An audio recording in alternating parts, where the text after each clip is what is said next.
जय हिंद साथियों, स्वागत है आपका self study classes with Sumit Jain YouTube channel और दोस्तों ऐप में। ठीक है, अगर अभी तक आपने सेल्फ स्टडी क्लासेस का ऐप डाउनलोड नहीं किया तो ऐप को जरूर डाउनलोड करें। ठीक है, आपको क्या करना है, प्ले स्टोर में जाना है और दोस्तों सर्च करना है सेल्फ स्टडी क्लासेस। तो ऐप जरूर डाउनलोड कर लें दोस्तों, आपके लिए बहुत ही बढ़िया हिंदी साहित्य का कोर्स लॉन्च किया गया है। मास्टर कैडर के लिए, यूकेएलटी है ना, टीजीटी, पीजीटी, जूनियर टेट आदि एग्जामों के लिए बढ़िया कोर्स लॉन्च किया गया है। और दोस्तों हमारी ये डाउट्स वाली क्लास चलती है। इस डाउट्स वाली क्लास में हम डाउट्स वाले प्रश्नों को सॉल्व करते हैं। आज का पहला अपना डाउट है कि निम्न में से कौन सा मनोविश्लेषणवादी लेखक नहीं है। तो ये चार विकल्प है, अगर आपसे बनता है नहीं है, आपसे पूछा गया तो चयन करिए। आपको कमेंट में उत्तर जरूर बताना है इसका। मनोविश्लेषणवादी जो लेखक माने जाते हैं, कवि माने जाते हैं, वो कौन नहीं है। तो दोस्तों आपको पता है मनोविश्लेषणवादियों में जैनेन्द्र कुमार का नाम आता है, ईलाचंद्र जोशी का नाम आता है, अज्ञेय का नाम आता है और डॉक्टर देवराज का नाम भी आता है। यहां कंफ्यूजन क्या बनता है, नंद दुलारे वाजपेयी और ईलाचंद्र जोशी में। कभी कभी लोग ईलाचंद जोशी लगाते हैं, कभी कभी लोग नंद दुलारे वाजपेयी लगाते हैं। याद रख लेना दोस्तों, है ना। क्या याद रखोगे, बोले सर मनोविश्लेषणवादी लेखक नहीं है, पूछा गया था, तब आपका उत्तर नंद दुलारे वाजपेयी। ये मनोविश्लेषणवादी नहीं है, ये तो स्वस्थवादी हैं, ये तो स्वच्छंदतावादी हैं। कौन, नंद दुलारे वाजपेयी, है ना। इनको आपको याद रखना। बोले नंद तो स्वच्छंद रहना चाहती है, स्वतंत्र रहना चाहती है, स्वच्छंद रहना चाहिए, इस प्रकार से। तो नंद दुलारे वाजपेयी स्वस्थवादी स्वच्छंदतावादी हैं, है ना। बाकी ईलाचंद जोशी, जैनेन्द्र कुमार, अज्ञेय और डॉक्टर देवराज ये मनोविश्लेषणवादी होते हैं। ठीक है, तो यहां पे कंफ्यूज नहीं होना। एक क्वेश्चन दोस्तों आता है और गलत भी हो जाता है। अब एक क्वेश्चन आया था दोस्तों, हिंदी के प्रथम आत्मकथाकार कौन है। अभी पंजाब मास्टर कैडर में ये प्रश्न आया था कि हिंदी के प्रथम आत्मकथाकार कौन है। अब ऐसे चार विकल्प दिए थे। तो दोस्तों पहला कंफ्यूजन तो यही है कि यहां पर बनारसीदास चतुर्वेदी दिया है, तो कई लोग तो आंखें बंद करके बनारसीदास चतुर्वेदी में टिक कर देंगे, बोले यही है।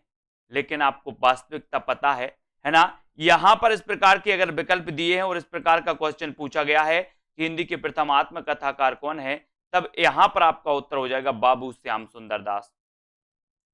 इनको आपको लिखना है दोस्तों, इनको आपको याद करना है। ये डाउट्स नंबर अपना 2 है, क्योंकि आपको पता है कि जो अर्ध कथानक है ये 1641 की मानी जाती है दोस्तों, है ना। और इसे हिंदी की प्रथम प्राचीनतम आत्मकथा माना जाता है। किसको, अर्ध कथानक को। ऐसे आपको याद रख लेना। अगर आपसे पूछा जाए कि हिंदी की प्रथम आत्मकथा कौन सी है, ऑप्शन में अर्ध कथानक है तो आपको अर्ध कथानक लगा देना है। ठीक है, और ऑप्शन में अर्ध कथानक नहीं है, मेरी आत्म कहानी है बाबू श्याम सुंदर दास की, तो आपको मेरी आत्म कहानी बाबू श्याम सुंदर दास की लगानी है। क्योंकि दोस्तों ये हिंदी की प्रथम प्रसिद्ध आत्मकथा मानी जाती है बाबू श्याम सुंदर दास की। कौन सी, मेरी आत्म कहानी। पंजाब मास्टर कैडर में ये क्वेश्चन आया था और यहां पर जो उत्तर माना गया था वो बाबू श्याम सुंदर दास हिंदी के प्रथम आत्मकथाकार हैं। यानी कि बी नंबर आपका यहां पर ये उत्तर सही माना गया था। ठीक है, तो आपको याद रख लेना कि बाबू श्याम सुंदर दास ने 1941 में मेरी आत्म कहानी लिखी थी, जबकि 1641 में लिखी थी किसने, बनारसीदास जैन ने अर्ध कथानक, है ना। इनको अपन को याद रख लेना दोस्तों। अब देखते हैं डाउट्स नंबर 3। एक क्वेश्चन और आता है, बीभत्स रस का स्थायी भाव क्या है। आप यहां कंफ्यूज होते हो। एक तो आप दोस्तों भयानक रस में कंफ्यूज होते हो, ठीक है, और एक दोस्तों अद्भुत रस में आप कंफ्यूज होते हो, है ना। आपको पता है अद्भुत रस का स्थायी भाव माना जाता है विस्मय या फिर आश्चर्य, है ना। बोले अद्भुत आश्चर्य है, हमने देखा अद्भुत आश्चर्य देखा, अद्भुत विस्मय देखा।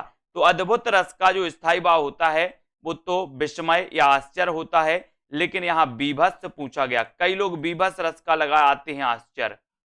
याद रख लेना, बीभत्स रस का स्थायी भाव जुगुप्सा है और एक क्वेश्चन पूछा जाता है, डाउट्स वाला प्रश्न है। बीभत्स रस का स्थायी भाव क्या है, जुगुप्सा।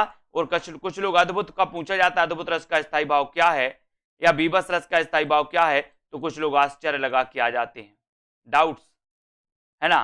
ये जुगुप्सा है बीभत्स रस का, इसे घृणा भी कहा जाता है, घृणा, है ना। जबकि दोस्तों अद्भुत रस का जो माना जाता है विस्मय या फिर आश्चर्य, और भयानक रस का भय माना जाता है। इन पे आपको याद रख लेना, यहां से तीनों रसों से अगर स्थायी भाव पूछा जाता है तो इन तीनों रसों से ही पूछा जाएगा, भयानक, अद्भुत और बीभत्स, इनके स्थायी भाव आपको आने चाहिए। ठीक है, एक पति के नोट्स की रचनाकार कौन है, ये किसकी रचना है, तो यहां पर आपको याद रखना दोस्तों, एक पति के नोट्स की रचनाकार कौन है, महेंद्र भल्ला। एक पत्नी के नोट्स की रचनाकार कौन है, तो ममता कालिया। और एक कस्बे के नोट्स की रचनाकार कौन है, तो नीलेश रघुवंशी। अब आपको कंफ्यूज नहीं होना, एक पति के नोट्स भल्ला, महेंद्र भल्ला, बोले पति के नोट्स किसी को दिए तो भल्ला भल्ला पढ़ेंगे पति के, और पत्नी के नोट्स अगर किसी को दिए तो पत्नी फिर कालिया बन जाएगी, कालिया। तो पत्नी के नोट्स ममता कालिया, और दोस्तों एक कस्बे के नोट्स नीलेश रघुवंशी। ये तीनों क्वेश्चन आते हैं, कंफ्यूज नहीं होना। यहां पर एक पति के नोट्स पूछा गया, इसलिए आपका महेंद्र भल्ला आपका बिल्कुल सही हो जाएगा। डाउट्स होता है इन प्रश्नों में। ठीक है, अगला क्वेश्चन है, पंच परमेश्वर कहानी के लेखक कौन है।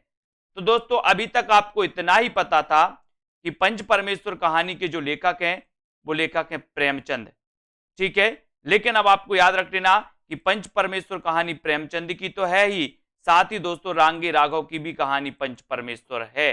तो पंच परमेश्वर कहानी किन दो लेखकों की है, एक तो प्रेमचंद जी की भी कहानी है और दूसरी रांगे राघव की भी कहानी है। ठीक है, तो डाउट्स नंबर दोस्तों आपका 5 यहां पर क्लियर होता है, पंच परमेश्वर। इसी प्रकार से आप बने रहें, पंच परमेश्वर कहानी प्रेमचंद और रांगे राघव की मानी जाती है। अभी तक आपने सेल्फ स्टडी क्लासेस का ऐप डाउनलोड नहीं किया तो सेल्फ स्टडी क्लासेस का ऐप डाउनलोड जरूर करें। पूरे वीडियो पाने के लिए दोस्तों, डाउट्स वाले पूरे वीडियो, ट्रिकी वाले पूरे वीडियो पाने के लिए, है ना, और निरंतर क्रमबद्ध अध्ययन करने के लिए आप एडमिशन ले सकते हैं कोर्स में। सेल्फ स्टडी क्लासेस का ऐप डाउनलोड जरूर करना है और वीडियो को लाइक और शेयर जरूर करें, और ऐप डाउनलोड करके दोस्तों आप उसमें एडमिशन लें, है ना, और एडमिशन लेकर के आप क्रमबद्ध ट्रिकी तरीके से विस्तृत अध्ययन और टेस्ट लगाकर बहुत अच्छे से पढ़ सकते। ठीक है, तो आज के इस वीडियो के लिए बस इतना ही। जय हिंद।